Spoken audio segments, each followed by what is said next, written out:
Hola, ¿te podrías presentar, por favor? Claro que sí.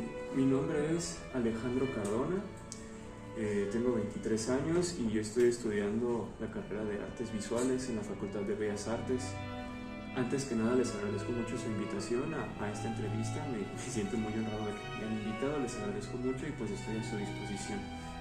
Y hoy me gustaría pues platicarles acerca de esto que ustedes me han invitado, que es el proceso de los bastidores, lienzos, etc. Entonces pues muchas gracias por invitarme. Sí, de nada, un orgullo para nosotros.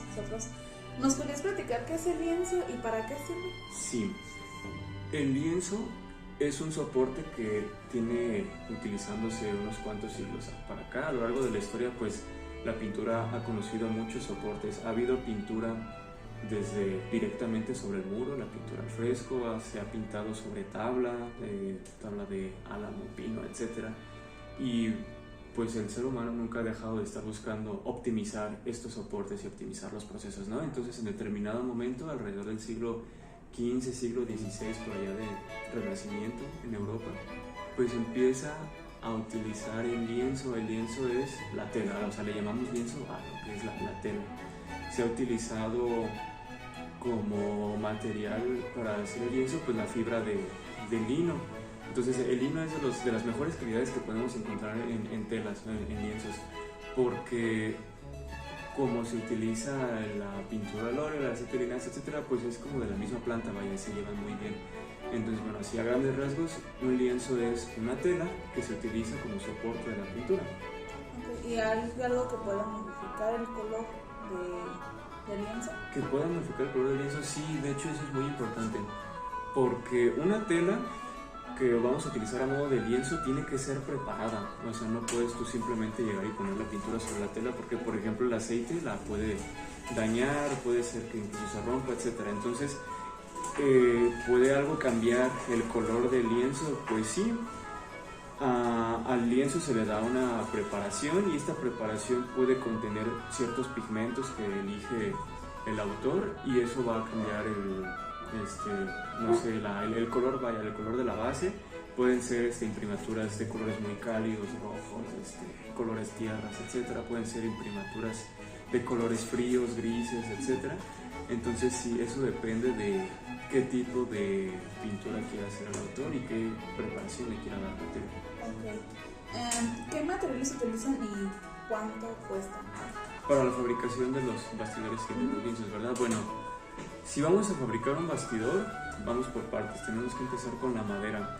Se pueden usar muchas maderas, pero por lo general las maderas más económicas vienen bastante bien. O sea, maderas comunes como la de pino, hay madera de pino de tercera calidad, segunda calidad, primera calidad.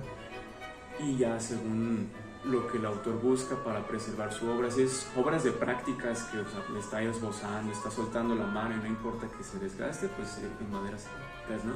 Si es una obra muy importante para el autor y quiere asegurar que se va a preservar, pues maderas de primera calidad que no se pandeen, que no sufran ningún cambio. Entonces, en general, la madera de pino creo que es de las más comunes para hacer bastidores.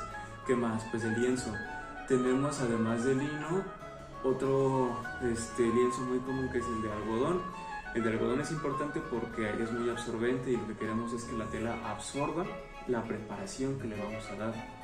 Entonces se utiliza eso también, que es por lo general loneta de algodón, muy gruesa, muy resistente, o manta de algodón un poquito más delgada, pero viene bastante bien para soportes sólidos.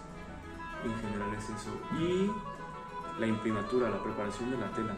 La imprimatura, hay cientos de fórmulas para hacer la imprimatura. Entonces, bueno, ya será cuestión de que el autor, el artista, busque una imprimatura en particular para una técnica, para otra técnica, etc. Entonces, en resumen, yo diría que son esos tres elementos: la madera, la tela y la imprimatura. ¿Nos podrías decir cómo se hace el bastidor? Sí, hay muchas maneras de hacerlo y también depende de qué tanto te quieras complicar o qué tan de cero lo quieras hacer, ¿no? Puedes ir a la carpintería y comprar tiras de madera ya cortadas, o puedes incluso comprar la tabla y decidir cortarla tú mismo. Yo lo que he hecho recientemente es que me he comprado una cortadora de madera, una sierra de banco. Entonces lo que hago es, voy a la maderería, compro la tabla completa y yo mismo corto las tiras. Ya que tengo las tiras, pues las corto a la medida del bastidor que se necesita. Las medidas, pues un sinfín, ¿no? Según lo quiera el cliente. 20 por 20, 40 por 60. Hay unas medidas que son más estándares, son así como las más comunes y son las que últimamente he estado tratando de hacer, pero al final de cuentas se pueden hacer de cualquier medida, incluso hasta no solo cuadrados, rectangulares, sino bastidores triangulares, rombo, óvalo, lo que sea. Entonces eso es lo primero, conseguir la madera, cortarla a la medida, y estos listones de madera lo que hago es engraparlos. Se engrapan por las esquinas y ya se forma un marco sólido, ¿no? A ese marco se le pone la tela, que usualmente es loneta de algodón por su resistencia y lo gruesa que es. Se le engrapa la tela bien tensa porque pues, es necesario para que funcione, tensar bien la tela. Se engrapa y seguido de eso ya se le empieza a dar la preparación, que es la imprimatura. Puede ser de la que el cliente pida, gesso, creta, media creta, etc. Y ya que tienes eso, pues vendría al final el proceso de envasado, embalaje y todo eso para llevarlo al cliente. A grandes rasgos ese es el procedimiento de fabricar un bastidor. ¿Necesitas alguna ayuda para hacer el lienzo? Pues en sí se puede trabajar en equipo, pero no es imprescindible. Una sola persona puede hacer el proceso de fabricación de principio a fin, desde cortar la madera, tensar la tela, ponerle pintura, venderlo. Una sola persona podría hacerlo. ¿Qué tan grueso debe ser el bastidor? El bastidor tiene que tener un grosor en base a su tamaño, porque si es muy grande, la tensión de la tela puede doblarlo, puede incluso, no sé, pandearlo. Entonces, bueno, bastidores muy pequeños, no sé qué será, con unos 2 centímetros más o menos de grosor en el marco. Con eso es suficiente para que a la hora de tensar la tela, la propia fuerza que uno ejerce tensando la tela no vaya a doblar la madera. Ya bastidores más grandes, no sé, un 40 por 60, un metro o superiores a un metro, sí necesitan ya un grosor más como de que será unos 2,5, 1 pulgada, 3 centímetros más o menos a lo mucho.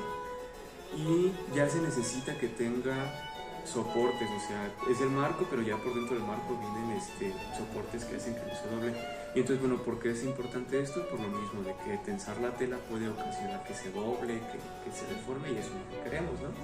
Entonces esos son más o menos los grosores que uno como fabricante tiene que estar cuidando, y mucha prueba y error también.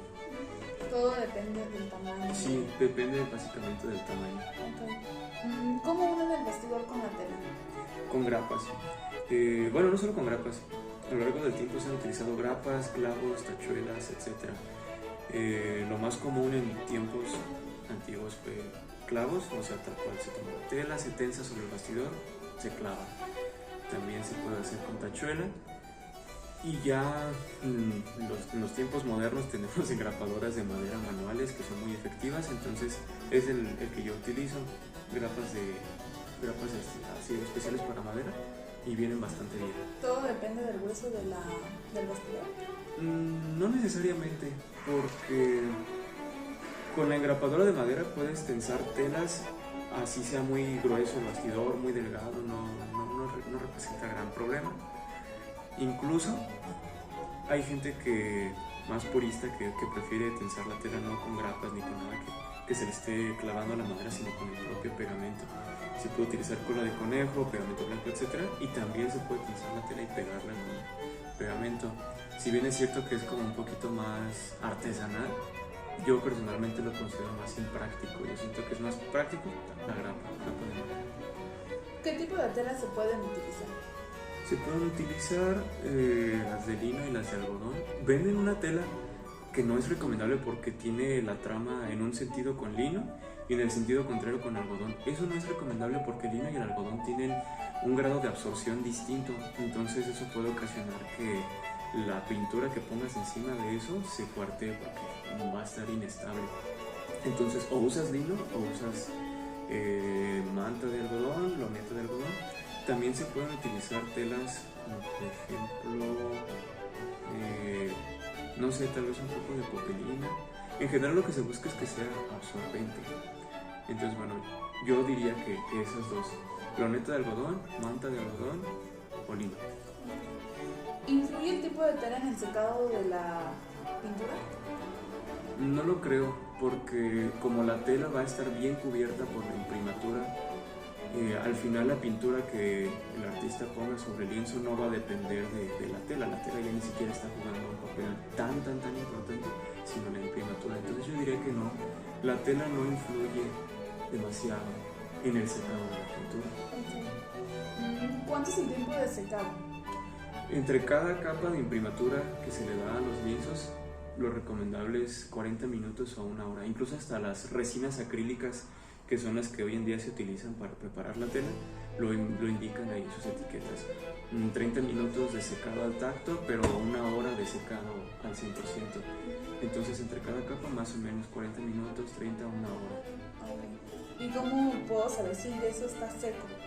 Para saber si está seco es un poquito complicado, porque así al tacto puedes sentir si está seco, pero incluso se puede sentir todavía fresco. O sea, literal, se siente frío. Eso es porque todavía tiene humedad y todavía la humedad de esa preparación te está como haciendo sentir que está húmedo. Si quieres algo más fiable, pues te vas a las especificaciones técnicas del producto, ¿no? El gesso de secado de una hora, etc. Pero si no tienes eso, pues no sé, simplemente al tacto sentir que ya no esté frío. Cuando ya tú tocas ese lienzo y no está ni frío, ni se siente la humedad, ni nada, pues ya puedes considerar que puede venir la siguiente capa sin problema. ¿Y si, por ejemplo, no está bien seco, afecta en algo a la pintura? Sí, porque por ejemplo, si no está bien seco la capa que diste de preparación y das otra capa más, puede ser que esta capa que estás poniendo levante la capa de abajo. O sea, si no estaba suficientemente seca, se van a mezclar una con la otra. Y si tú estabas pensando que estás dando ya dos capas con suficiente grosor, resulta que estás mezclando las dos capas y ya no va a tener el grosor que tú estabas pensando, ¿no? Eso puede afectar la calidad, puede afectar al grosor final que tenga la imprimatura, y cuando venga la pintura al óleo o cualquier otra cosa, si no tenía el suficiente grosor, hasta puede traspasar la imprimatura y empezar a afectar la tela. Entonces sí es fundamental que esté bien seca la capa antes de aplicar más. ¿Cuánto tiempo se ocupa para hacer el lienzo? Depende del tamaño. Y también depende del procedimiento. O sea, si vas a hacerlo desde el principio, que es cortar la madera, cerrar el marco, engraparlo, tensarlo, pues no sé, un bastidor de unos 40 por 60, que es muy común, que será unos 20 minutos de estar preparando el marco, otros 15 minutos de estar tensando la tela, otros, no sé, bueno, también el tiempo de la aplicación de la imprimatura. Supongamos que desde que empiezas hasta que ya tienes la primera capa de imprimatura, entre 40 minutos y una hora. Seguido de eso, lo recomendable son 4 capas de imprimatura. Entonces, si entre cada imprimatura va a ser una hora, pues no sé, otras 3:30 a 4 horas. Vamos a suponer que desde que empiezas a hacer un bastidor hasta que ya puedes venderlo, de 4 a 5 horas, más o menos. Y algo importante es que esto no sería rentable si esas 4 o 5 horas nada más puedes producir un bastidor, ¿no? O sea, sería un proceso muy tardado. ¿Qué es lo que pasa? Que mientras estás secando una, estás haciendo otro, y mientras esa se seca, pues haces otra y así, ¿no? Entonces es tratar de automatizar el proceso y de sincronizarte para no desperdiciar en ningún momento lo que estás produciendo bastidores. Es eso. ¿El proceso de elaboración lo tienes registrado? De momento no, sí lo quiero registrar, pero hasta el momento solo lo estoy haciendo en base a lo que he aprendido a lo largo de estos últimos años y bueno, no lo tengo registrado todavía. Si se ha roto o dañado el lienzo, ¿lo puedes arreglar o se puede reutilizar? Sí, casi todo se puede reutilizar o reparar si algo ocurre, ¿no? Un marco de madera se le pueden poner más listones, se puede remendar, no sé, y se puede reutilizar. Incluso si tienes una pintura que no te gustó y quieres reutilizar el marco, puedes desengrapar la tela, desengrapar la pintura y volver a utilizar el marco. Eso no es muy complicado. Si se rasga la tela por alguna razón, incluso se puede coser y se puede dar otra capa de imprimatura, lijar y tratar de que quede lo más parejo posible. A menos que sea ya demasiado una pérdida muy grande, pues ahí sí ya no se puede hacer nada, ¿no? Pero incluso ya a lo largo del tiempo, con las obras de los grandes artistas que se han hecho a lo largo de los siglos y que precisamente por el paso del tiempo ya se han deteriorado, se han roto, los colores se han opacado o el propio polvo los ha opacado, no sé. También están los restauradores que precisamente se dedican a eso. Es muy importante barnizar las obras porque el barniz se puede remover. Entonces, si tú tienes una obra deteriorada, con ciertos solventes, así en particular que también nos estamos estudiando, puedes quitar esa capa de barniz y poner una nueva capa de barniz, así ya la pintura es como si estuviera desde cero, o sea, como si no hubiera pasado el tiempo. Entonces yo diría que en general casi siempre se puede reparar todo, se puede remendar todo y sí se puede. ¿Hay algún material que dañe el lienzo en específico? Hay muchos mitos alrededor de eso. Se supone que el grafito no es recomendable para hacer tus bocetos antes de pintar porque el grafito puede deteriorar la pintura. Incluso yo diría que no hay un material que pueda afectar al lienzo o la pintura, sino más bien lo que lo puede afectar es el procedimiento, porque hay una regla en la pintura que es la regla graso sobre magro. Todas las cosas que sean a base de grasa, aceite, lípidos, etc., tienen que venir encima de las bases sin aceite, o sea, las bases acrílicas, las bases a base agua, etc. ¿Por qué? Porque todo lo graso tiende a moverse mucho. Entonces, si tú pones un bastidor, un lienzo con imprimatura acrílica, eso está muy bien porque la imprimatura acrílica no se va a mover con la humedad, no se va a hinchar, no se va a reducir, entonces no va a tener cambios y tú perfectamente puedes poner tu pintura encima sabiendo que no se va a cortar. ¿Qué pasa si lo haces al revés? Si tú pones una imprimatura a base de grasa, de lípido, solvente, aceite en tu lienzo, pues que eso con la humedad, la temperatura se va a estar hinchando, reduciendo, moviendo, y si tú encima de eso pones algo acrílico que es muy sólido, se te va a cuartear. O sea, tú pones pintura acrílica encima del aceite, el aceite se hincha, ya te craqueló toda tu pintura, se movió. Entonces yo no diría que hay un material que afecte al lienzo, sino más bien yo diría que hay procesos que tienes que seguir en orden si no quieres que se afecte tu bastidor. Es eso más que nada. ¿A qué precio equivale un lienzo? Híjole, es dependiendo los materiales empleados. Yo justamente he querido dedicarme a este negocio de hacer bastidores porque me he dado cuenta de que los que podemos encontrar comercialmente en papelerías como, no sé, las papelerías del centro, papelerías de arte, etcétera, los venden a precios mucho más elevados que lo que costaría si uno mismo los fabrica, ¿no? Entonces, por ejemplo, a grandes rasgos yo he encontrado bastidores de medida 40 por 60 en 200, 210, 220, 250, incluso una vez lo encontré. Y ese mismo bastidor yo lo puedo comercializar como a 140, 150 pesos, porque es mi mano de obra la que está haciendo que se abaraten todos esos costos, desde que compro la madera y sé dónde comprarla más económica, dónde comprar la más económica. Entonces, a grandes rasgos, no sé, puedes encontrar bastidores muy económicos vamos a hacerlo más general, 1 metro por 1 metro. ¿Eso qué será? Será como alrededor de unos 170, 80 pesos que yo lo puedo vender. Y tú lo puedes encontrar comercialmente a, ¿qué será? 300 pesos más o menos, un poquito el doble. Así, en grandes rasgos. Varía mucho, pero yo diría que es por ahí, más o menos, de precios. ¿Qué te inspiraste? ¿Qué hizo que estudiaras aquí en Bellas Artes? ¿O que te dedicaras en pues? Es que haz de cuenta. En general me gustan de todas las artes, me gusta la música, pintura, danza, etc. Obviamente no todas las ejerzo, pero yo he visto las artes como lenguajes. O sea, tú puedes en un mismo lenguaje decir una frase y decirla en otro lenguaje va a sonar distinto, no sé, eso es lo que yo busco llevar a las artes. Entonces, muchas veces yo personalmente me he sentido con ganas de expresar algo, decir algo, etc. Y si el lenguaje de las artes visuales me lo permite, o sea, si yo puedo explicar una idea, explicar algo que sí, explicar un concepto, pues voy a utilizar esos recursos y es a lo que me he estado dedicando últimamente.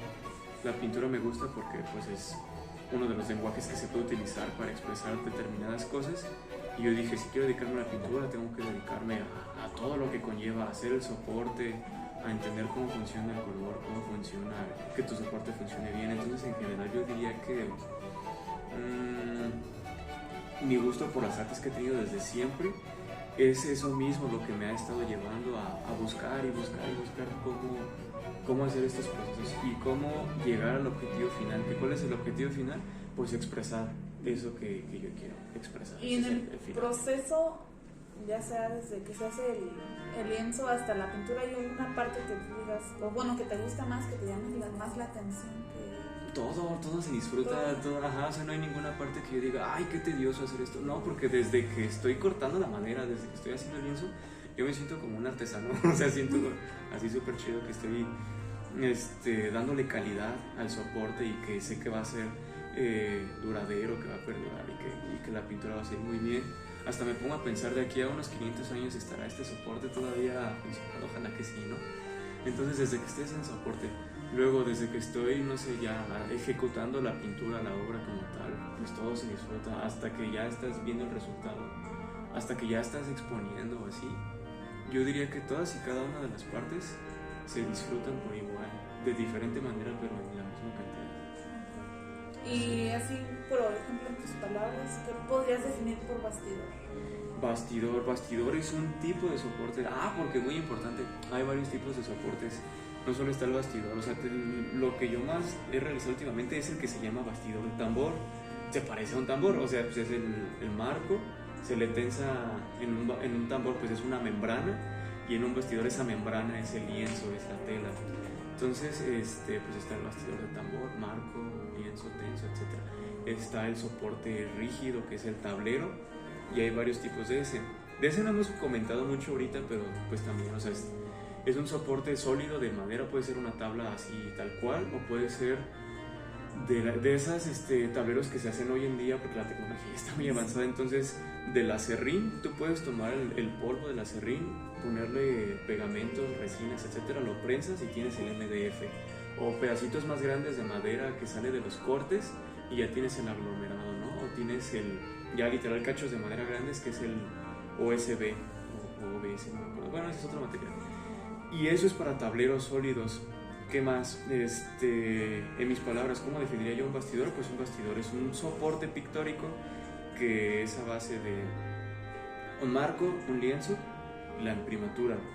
Y otra cosa que me gustaría platicarte es los materiales pobres, porque también cuando uno está estudiando y uno anda pues así como que con la intención, la aspiración de hacer muchas cosas, pero se da cuenta de lo costoso que puede llegar a ser comprar todas estas cosas, pues uno tiene que encontrar cómo apañárselas, sí, de hecho, ¿no? justo es lo que te quería preguntar, otras alternativas pues más económicas para realizar el lienzo. De todo, hay de todo, mira, por ejemplo, cartón, es que mira, algo que hay que entender es que si tú quieres hacer una obra bien importante que perdure y que sea para exponer en un museo, etcétera, a menos que sea arte conceptual, que su concepto es que sea perecedero, tienes que hacerla de buena calidad, ¿no? O sea, que perdure. Entonces, si quieres los mejores materiales, pues vas a gastar mucho dinero, ¿no? Pero si tú estás en el proceso de aprendizaje, si sabes que vas a hacer una pintura que no tiene que ser así la gran obra de arte, sino que más bien te va a ayudar pues para conocer el material, soltar la mano, practicar, puedes utilizar cosas más económicas que aunque perezcan, aunque se deshaga o así, no importa. El cartón es una buena alternativa, hasta la cartulina o el papel. Tú puedes tomar una cartulina y ponerle tu imprimatura. Muy importante la imprimatura porque casi todo se deteriora con el aceite. Un cartón se te va a deteriorar con el aceite, una cartulina, una tela, etc. Solo la madera sí le puedes poner aceite directo y no le va a pasar nada. Entonces, no sé, cartón te lo podría mencionar, cartulina, retazos de tabla que puedes conseguir en alguna carpintería. Y por ejemplo, esos materiales que estás mencionando ahorita no afectan tal a la pintura, o sea que tú digas, no, pues no va a quedar igual en el lienzo que con esos materiales. Pues materiales como el cartón o la cartulina, al no ser tan sólidos, se pueden pandear. Si tú quieres que tu pintura quede así bien planita, pues no puedes utilizar el cartón porque sí va a estar así como todo curvado. Si estás practicando y no te importa que se curve, pues úsalo. Pero si no, pues sí afecta un poco. Y yo diría que es que todo depende de lo que quieras hacer. O sea, si estás aprendiendo, si ya quieres tu obra final, etc. Entonces, no sé, en general lo que afecta a la pintura sería qué material estás utilizando y en qué orden lo estás utilizando y qué proceso. Y ahorita, por ejemplo, mencionaste la tecnología. ¿Ahí en qué influye para hacer el lienzo o el bastidor? ¿Hay algo que sí te ayuda o te perjudica? Bastante, o sea, ya la tecnología como avanzando, pues avanza en todas las cosas, ¿no? En todos los ramos, y en las artes no es la excepción. Con todo lo que tenemos hoy en día, se pueden abaratar muchísimo los costos de producción, porque, por ejemplo, puedes hacer un bastidor que ya no sea solamente de madera así sólida, que viene del árbol, sino tú haces un bastidor de MDF, que es el polvo de la madera con resina, y te sirve perfectamente. a lo mejor se sacrifica un poco la presentación, pero eso pues ya, en general yo diría que la tecnología avanza y a lo que te ayuda es a abaratar los costos de producción, a hacerlo todo más práctico y más fácil, y pues es eso, o sea, ya hoy en día los que nos queremos dedicar al arte agradecemos muchísimo que exista el MDF, que exista la resina acrílica, que exista todas las cosas que los grandes maestros del pasado no tenían. Entonces, pues, ¿y crees que eso afecta en algo al ambiente? Por ejemplo, eso que dices que de la resina y todo eso. Pues yo diría que sí. Para empezar, antes se utilizaban cosas que no eran para nada amigables con el medio ambiente o con, en general, con los animales, no eran nada veganas, porque por ejemplo la imprimatura más común que se utilizaba antes era la creta o la media creta, y esa utiliza como aglutinante lo que se llama cola de conejo. O sea, una imprimatura casi siempre son 3 partes. Una carga, se llama carga, que es un polvo que le va a dar como solidez a la tela, que va a tapar los poros de la tela, y eso usualmente es carbonato de calcio. Un pigmento que le va a dar el color a la imprimatura, usualmente si ya es blanco, pues puede ser blanco de zinc, blanco de titanio, blanco de plomo, etc. Y un aglutinante que lo pegue todo. El aglutinante que se utilizaba era la cola de conejo, literal venía de los conejos, o sea, era de cartílagos, huesos, etc. Eso pues no es muy amigable con el medio ambiente. Y hoy en día tenemos la maravilla de los polímeros, los plásticos, el acrílico. Entonces yo diría que, bueno, también esos procesos de producción, o sea, ahorita sinceramente no sé así a ciencia cierta cómo se produce todo esto del acrílico, pero me imagino que no es así como que lo más eco-friendly, ¿no? Sí, tiene bastante complicación, pero pues se agradece que ya exista eso hoy en día y ya está mejor todos estos procesos, ya están más optimizados por la tecnología. ¿Y nos podrías mencionar unos tipos de, bueno, mencionaste unos tipos de bastidores, algunos o los más comunes, cuáles son? Los más comunes son el de tambor, el soporte de tablero y ¿qué más? Soportes mixtos que sean como entre tablero y marco de madera. De precios. Pues sería todo. Muchas gracias. Sí. Y bueno, cualquier cosa, pues aquí estamos. Gracias a ti. Claro que sí, muchas gracias.